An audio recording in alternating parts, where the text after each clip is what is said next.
Welcome to the Aquarian Renaissance Indigenous Revival Summit, a 5-day gathering where we're gathering a luminous spectrum of perspectives to help us transcend both evil and victimhood, showing us the way to a world of mutual reverence and regenerative relationships.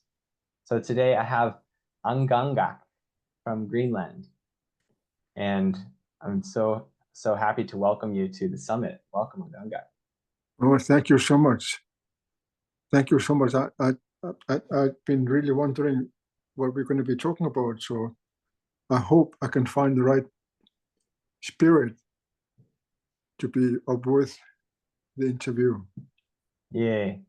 Well, I'll just share a little bit about you. You shared with me the mission of melting the ice in the heart of man.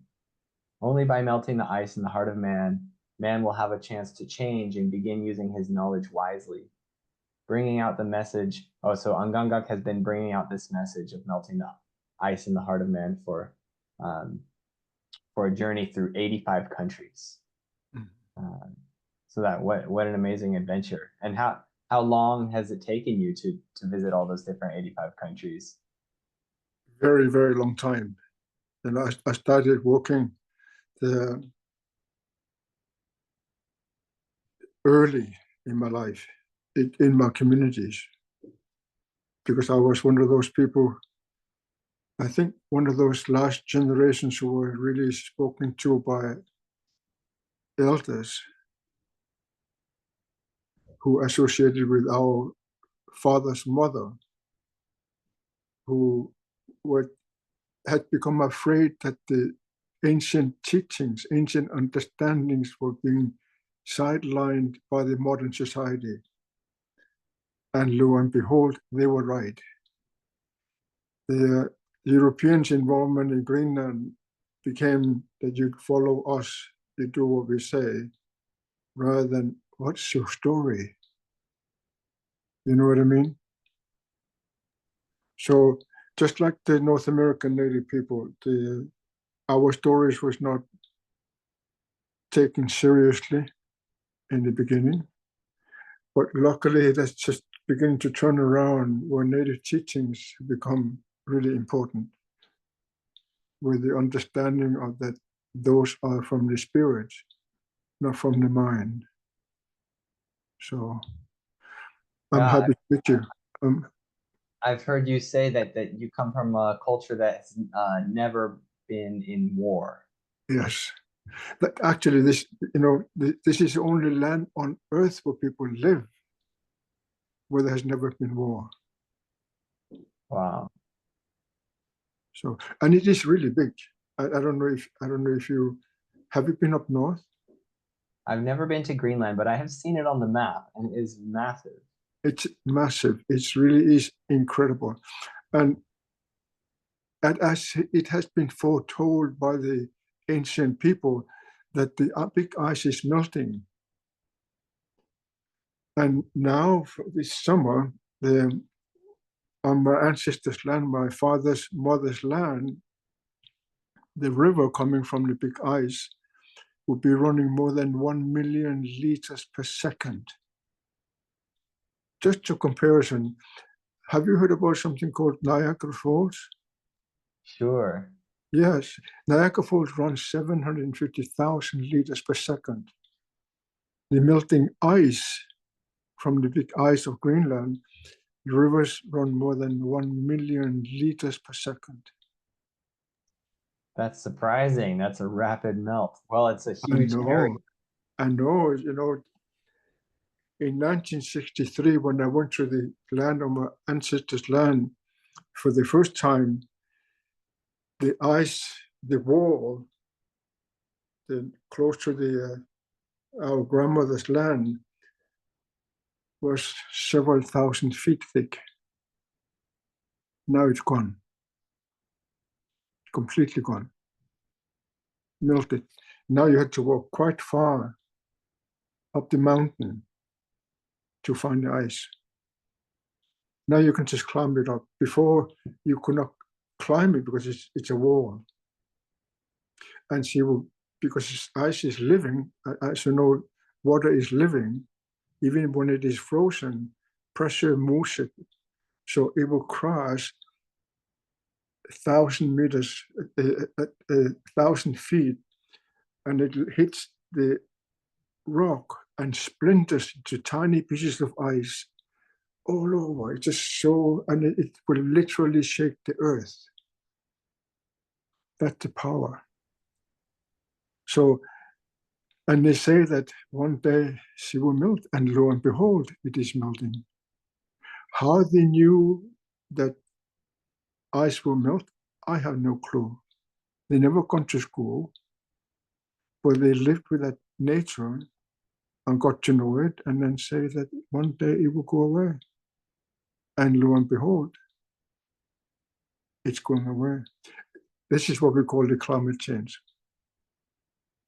And they say only by melting the ice in the heart of man, man will have a chance to change and begin using his knowledge wisely. Had we done that 40 years ago, mankind had the capacity to change climate, but we didn't. We have now technology to be able to do something about it, but we didn't do it. And now, because of that, the oceans are rising. And people in Europe are beginning to suffer. People in North America begin to suffer. People in South America begin to suffer. Even in Argentina, I was there twice, and the oceans is rising. It's 8,000 kilometers away, and you can see the. I'm curious. Is the heart, the ice that's melting around the heart of man, is that linked and connected with this ice that we're seeing melted around Exactly. them? Yes. Yeah. We forget what energies we have. Our energy is enormous. I mean, when you feel that your heart is beating so many times per minute, and it creates heat, and that heat will rise above your head, and out of that will be born something called aura. That's how aura is born around you. And everybody has an aura because you have a lot of heat coming up through your body. And that aura, in certain shift of the light, you can see the rainbow colors. But very few have that. But you can see the heat above your head. As you sit still there, then that's a normal being, human being with a 37 Celsius heat. As we said, it just rises automatically, but that's what the heat does. The heat doesn't go downwards, it goes upwards. And then around you will be born aura. And aura represent the energy you have. And then and that energy, when we don't use it in a good way, like we didn't take care of Mother Earth, climate change came much faster than scientists had anticipated. So now the big ice is melting really bad. Okay, so but Hmm? you're describing the aura as caused by the heat from our hearts beating. Yes. So is that also that's what's causing this ice melt? Yes. What is the link? What is the connection between the melting of the ice around the heart of man and the melting of the ice around We the forget to use our knowledge wisely. We know so much. We know that now because we have gotten something called internet. We realize the world is much smaller now because of the internet system. We realize that we are in the same boat, all of us. What's happening in Greenland, when it is hot on the other side of the earth, it's cold. It's always opposite of each other. And because of the the way we have lived so far, we're melting the ice much, much faster. As it was told in ancient stories that one day the big ice will melt. And lo and behold, those people were right. The big ice is melting. To what degree? It looks like there will be very little ice in Greenland. Not tomorrow, but after I'm gone from this earth, because it's continually heating up, continually heating up. And so I'm curious, like, is it named Greenland? And like, why do we call it Greenland? Is that a translation of what? No, it's the Vikings. It's the Vikings. Mm. They were the first who came, or the outsiders, to Greenland. And Eric the Red, the famous Viking from Iceland, he was kicked out of the country. So he found Greenland. And he called it Greenland because he came there in the summer, it was green. But he didn't talk about the big ice. So Greenland became Greenland by the Vikings more than 1,000 years ago. So I'm curious what the like your people, and if you can tell us more about the people that you come from, and what do they call the island, and what do they call themselves? Galashit. That's our tribal name, Galashit. Galashit means the people. We live on that island, big. We didn't know it was the biggest island on earth, but now we know. It's enormous. It's enormous island. And it's a home on the Arctic ice. It's some of the places more than 3 kilometers thick. That's 9,000 feet. That's chunk of ice. So somehow they knew, but we're part of the Eskimo world, remember? An Eskimo is a good word, not a bad word. It's just that anglicized. The native people in the north of Northern America, they call us about Askipuak. And then when the English people heard that, it became Eskimo.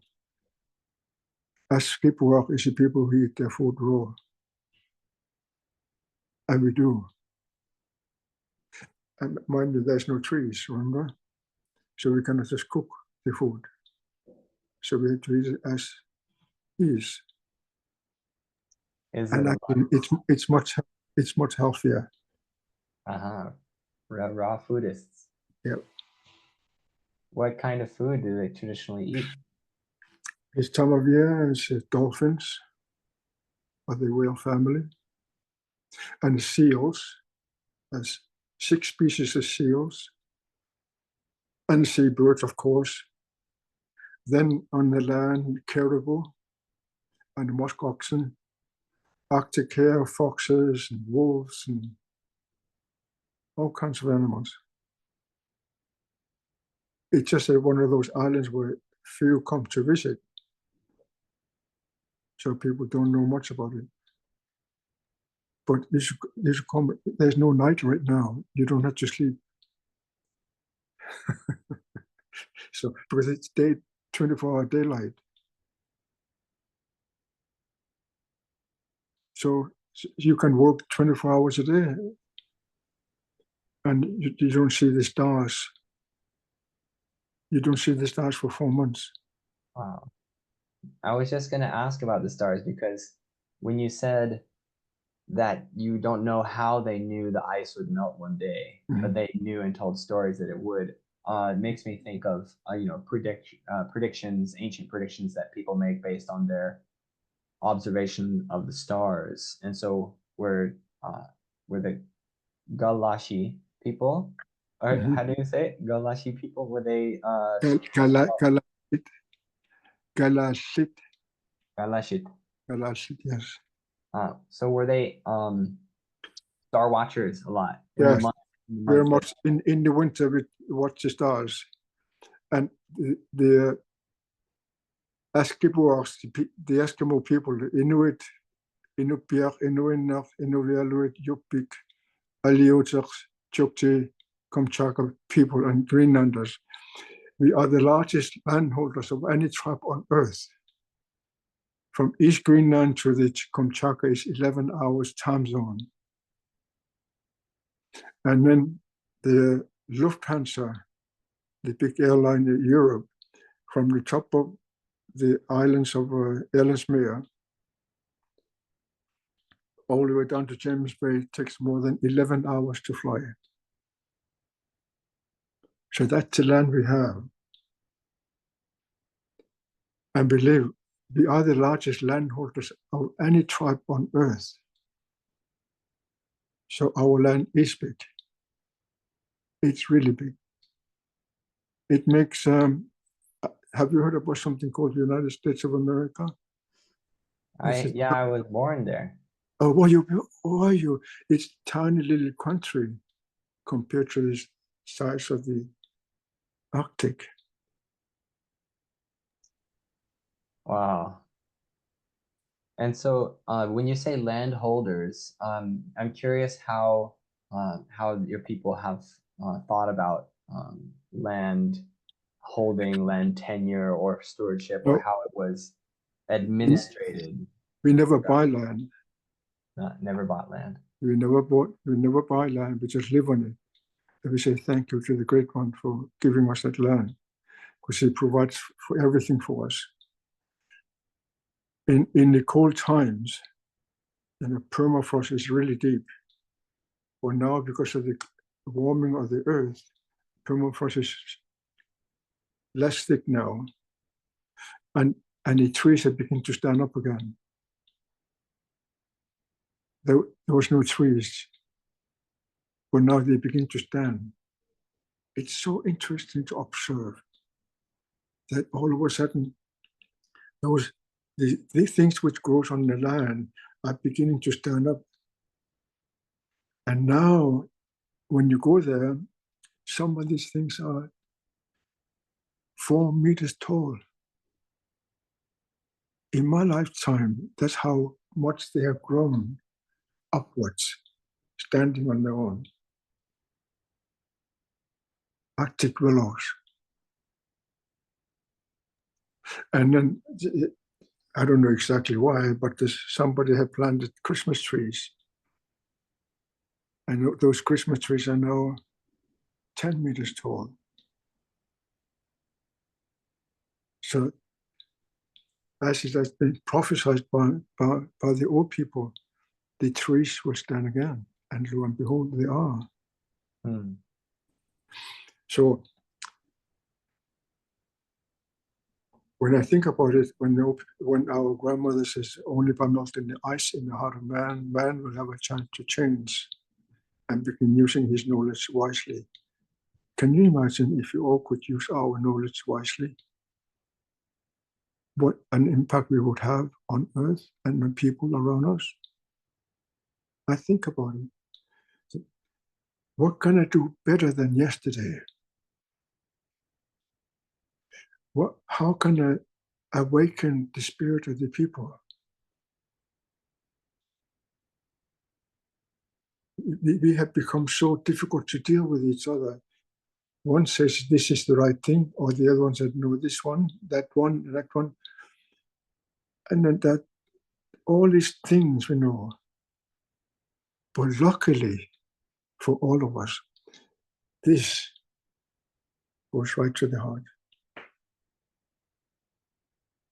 And the old people say, only by melting the ice in the heart of man, man will have a chance to change and begin using his knowledge wisely.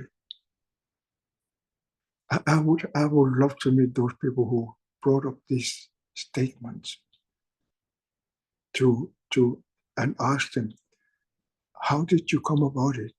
What happened in your life that you saw things I cannot see? Do you know what I mean? I would love to sit with them in an open fire and just sit and talk with them. How did they know what will happen to the world? And whatever they have said, we listen to it through our grandmother, father's mother, and we realize that she's speaking of what will happen. And lo and behold, it is happening. Climate change. You know, I had many visitors that, coming to my ancestors' land, and I show them what's happening. And everyone is just awed by first the size of the land, but then they can see the footsteps of the ice melting. The ice is really thick, so she leaves footsteps on the earth, carving lines on the rocks as she retreated and melted. Is that really true? Yes, it is true. So those spiritual understandings of the significance of the words or the stories of the ancestors, I believe them. You don't have to believe them, but I'm the one who lived with it, who lives with it at home. So I know what the stories I have listened to as a child until now that I'm almost 80 years old. They predicted what would happen and it became living. Now trees are standing, the ice is melting, the ocean is rising, the climate is changing all over the world. What are we going to do? What are we going to do on the shorelines of North America? What are we going to do on the shorelines of Europe, of Asia, Australia? I What guess are we we have going to do? to adapt. Isn't it amazing? We're all going to Mm. have to adapt. Mm. I'm so curious also, where you saw these, like was it in your childhood, and was your childhood in one place, or did you move about on the land, or what was the place that you No, grew up? we lived on the coast, and my father had a small boat, and we go fishing, and the men go seal hunting. And my mother want to make tea or coffee from ancient ice.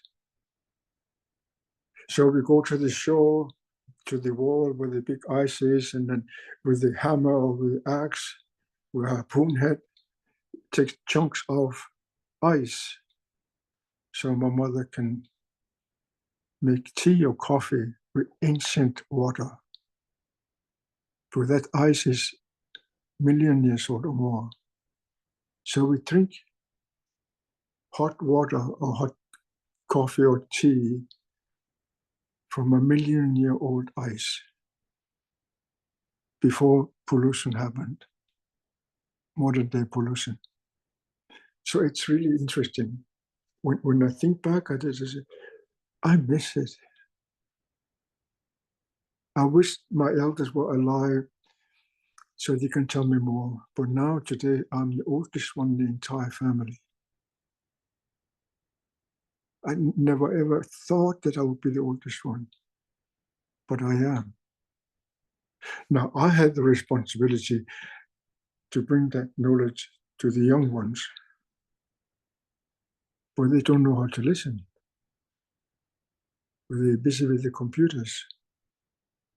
The traditional ways are disappearing. The ancient stories are becoming silenced. How will this young generation know what is the best time to hunt one particular seal or the dolphin? Or Yeah, I've heard you speak before about the acute sense of smell that your people have, Mm. and it makes me think of, like you're saying, that we'll be able to use our knowledge wisely once we melt the heart, once the ice around the heart. And maybe that has to do with connecting more with how we are able to feel and the senses and how they inform us. Can you speak to the difference between knowledge in the mind and knowledge that we feel, that we are able to listen you know, to? So. the world is really amazing. The way my people describe the distance, and when you think about Greenland, Greenland is enormous, enormous. When you put it to Oslo in Norway, you go to North Africa. So it's enormous. And then they say that the greatest distance in the existence of man is not from Oslo to Africa. It's from your mind to your heart. That's the greatest distance in the existence of man. Until we conquer that, we can never learn to soar like an eagle and realize our own immensity within. And you are immense within yourself. You are far better educated than I ever was in the modern knowledge. But I still carry the old ancient stories. I have nobody to ask anymore. So I had to be really careful in what I say, what I step on. Because if I do mistakes, what would next generation go through? Because of my mistakes. I worry about these kind of things. Of course, I pray, I look up at the sky up there and say, holy shoot, don't let me make more mistakes than I already have. I don't know if you can hear me. I just talk to him. And my grandmother says, talk to him.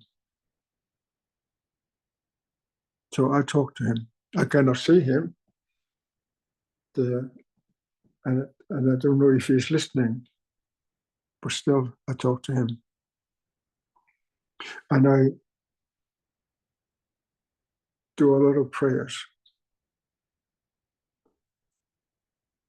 I try to calm myself down.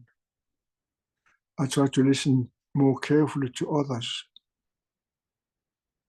because I need to learn. And you need to learn. We all need to learn. We cannot leave it up to few to what's happening on earth. Now, because of the leadership of these different countries, we have never been so close to another big war, as though we have not learned that war is no good.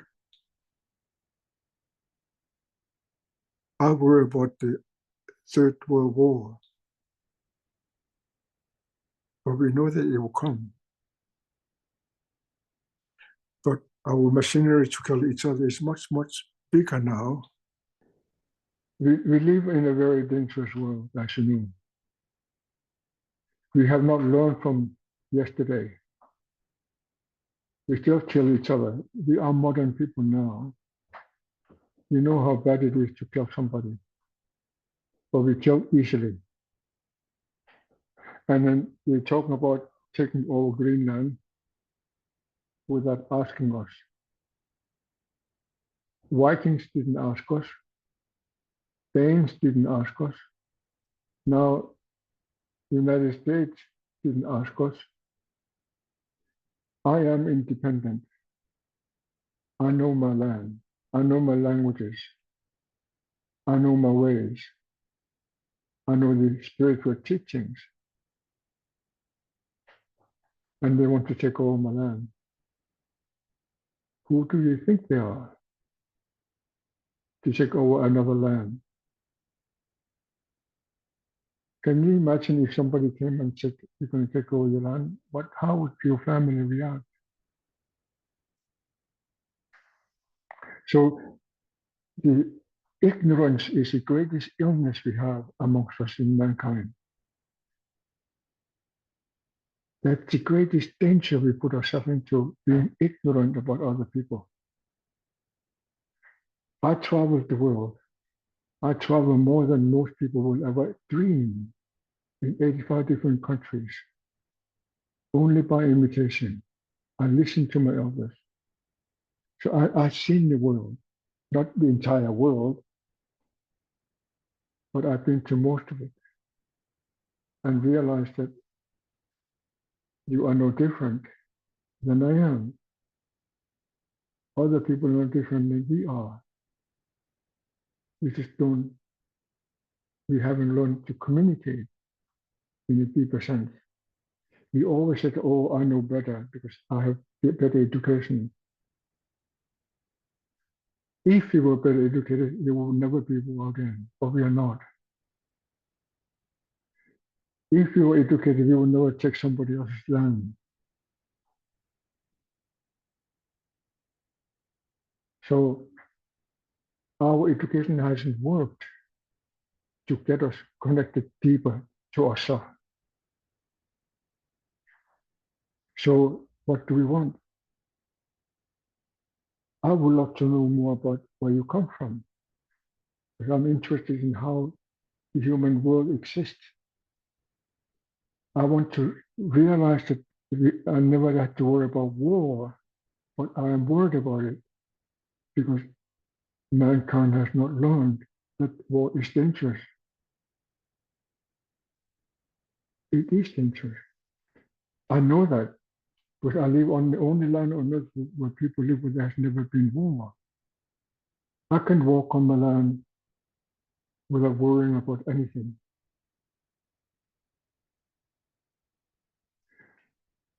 I can travel the world,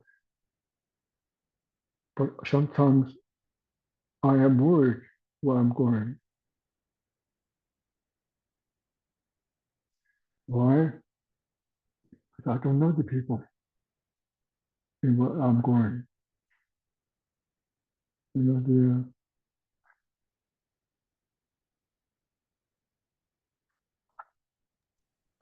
Are I there went to Siberia. I flew from Greenland to Baffin Island, down to Montreal, London, St. Petersburg, and down to Iran border and way up to Siberia.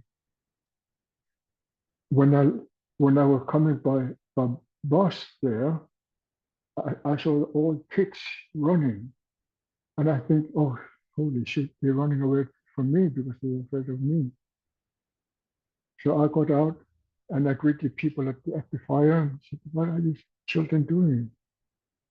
Oh, they're going up to the mountain to announce that uncle has arrived safely. So I just said, oh, I better go up there to tell my world that I arrived home safely in Siberia.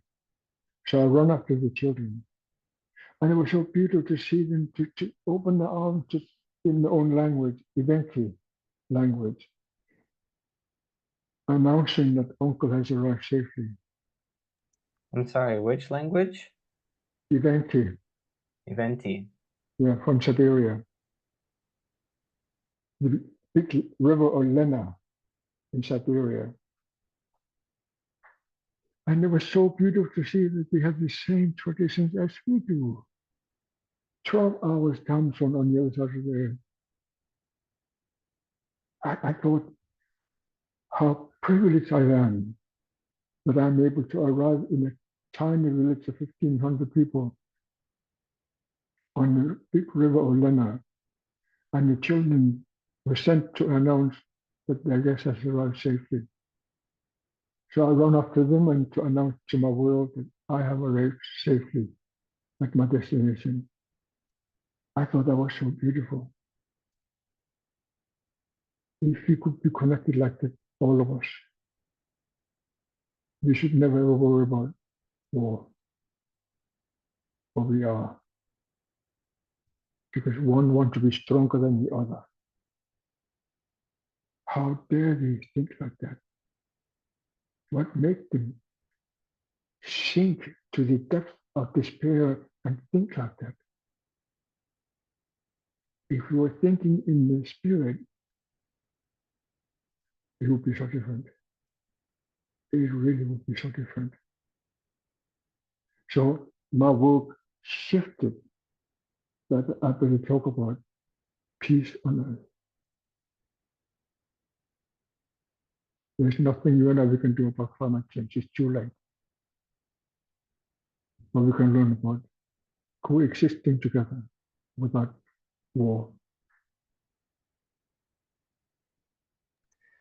Yeah, I'd love to hear because I've heard you speak before about how your people have a way to become more receptive and understanding of one another, to Mhm. know how the other person is feeling so that they can behave in accordance with that.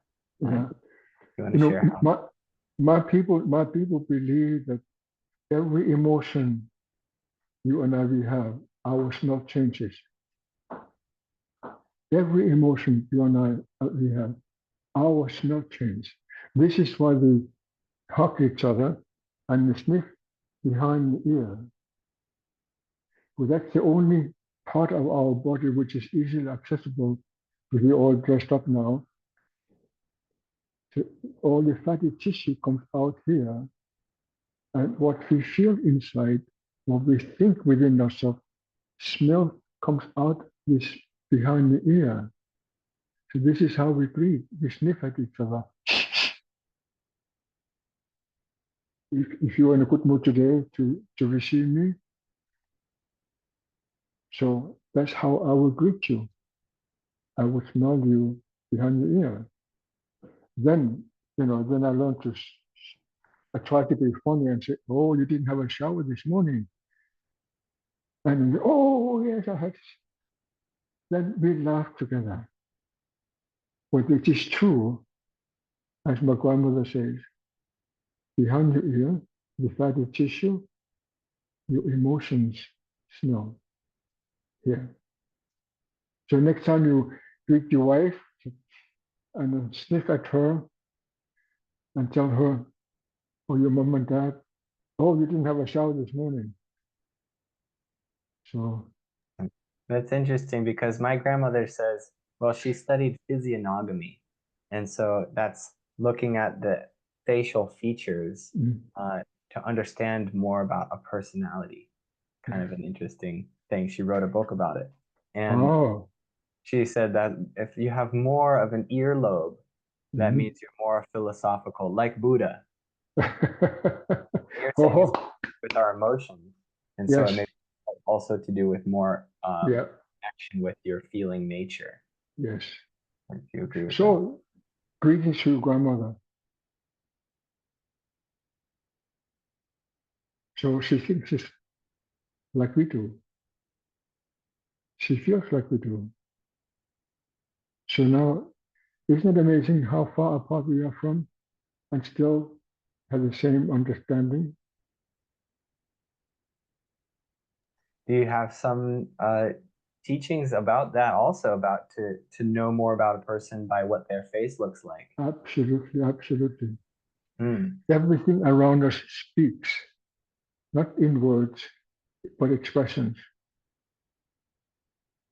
So it's a matter of getting to know expressions. When we are worried, our front, I don't know how you call it there, The forehead. forehead, the, the skin will change because we're worried or we're thinking. So all these things have some meaning to it. There's no need to speak about it. You can see it. And when you embrace each other, you can smell how you feel. Because all the emotions, different emotions you have, you smell change every time. Every one of us on this earth, 8 billion of us, our smell change. Now, do you smell yourself to see how you're feeling, or you just know you feel it already? I grew up with it, so I'm very concerned about sometimes my smelling. Uh, So, but you know, sometimes you cannot help what happened, but you get impacted of what happened. You and I were talking, and however I say it, you will have a different understanding in the way I meant it. It happens constantly. So it's a matter of learning that facial reality of yours.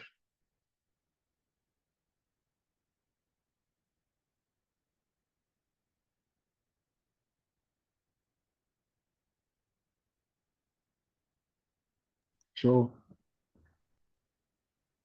now you know everything I know.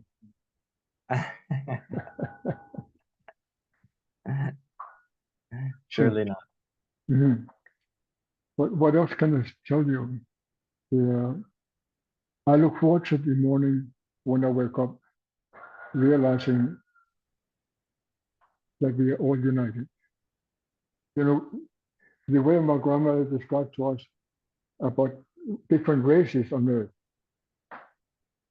That in the morning, when the sun gets up and she leaves the contour of the Earth, she's yellow. Now we have learned through YouTube that there are yellow people on this earth. Then when the sun comes highest upon us at noontime, she's white. Now we have learned that there are actually white people on this earth.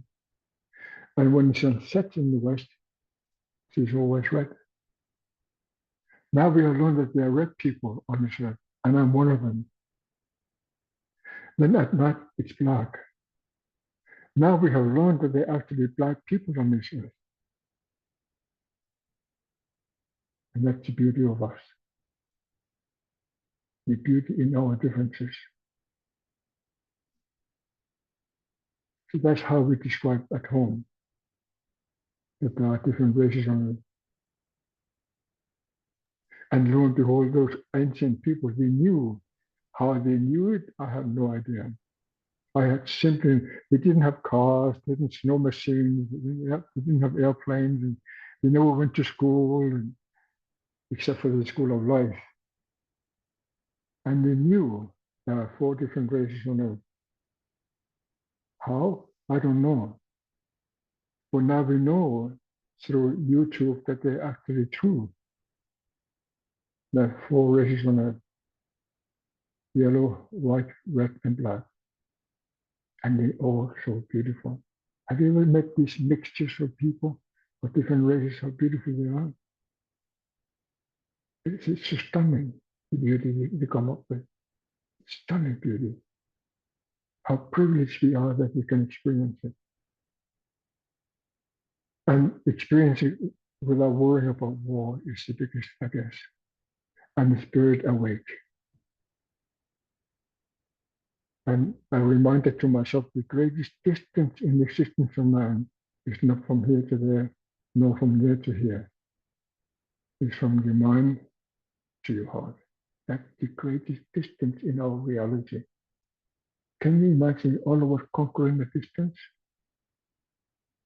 We will have enormous family and friends from all over the world. I look forward to that day. Yes, so do I. That's so beautiful. So thank you for sharing that vision. Mm-hmm. And I'm curious if you have any other things coming up or invitations you would like to let our viewers know about, or how they can learn more about you and your background, or some of these wise perspectives you're sharing with us Yeah. today.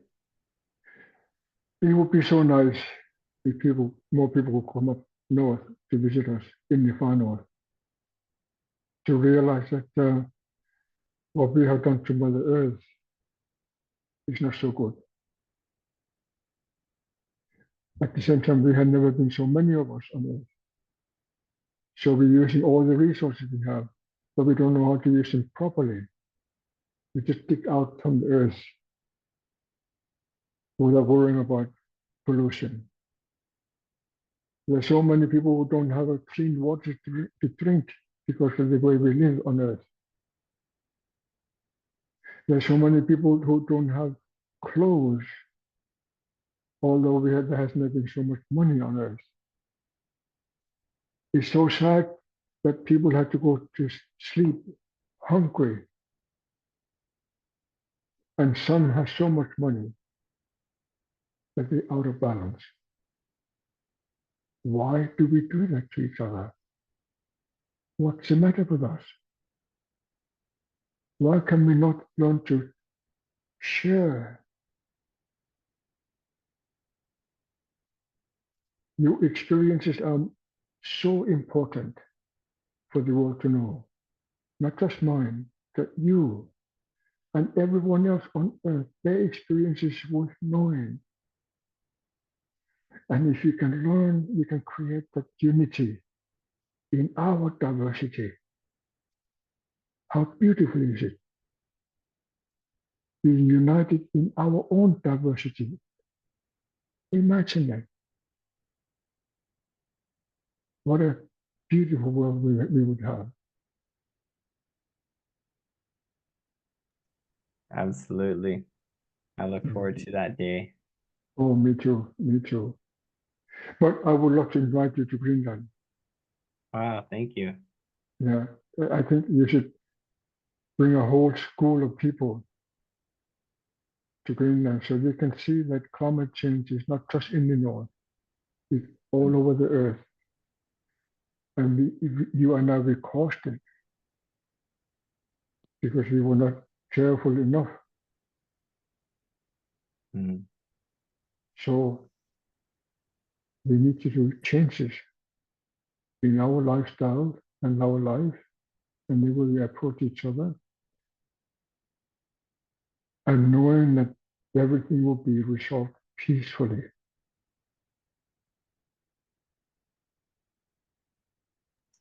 May it be so.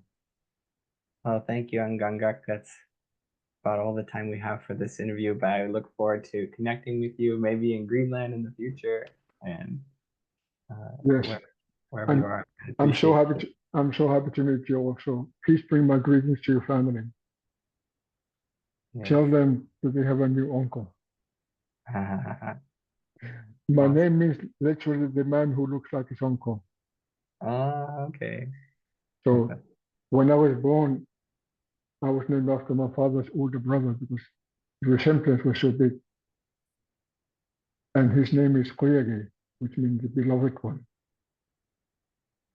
So I was named after my uncle, whose name means beloved one.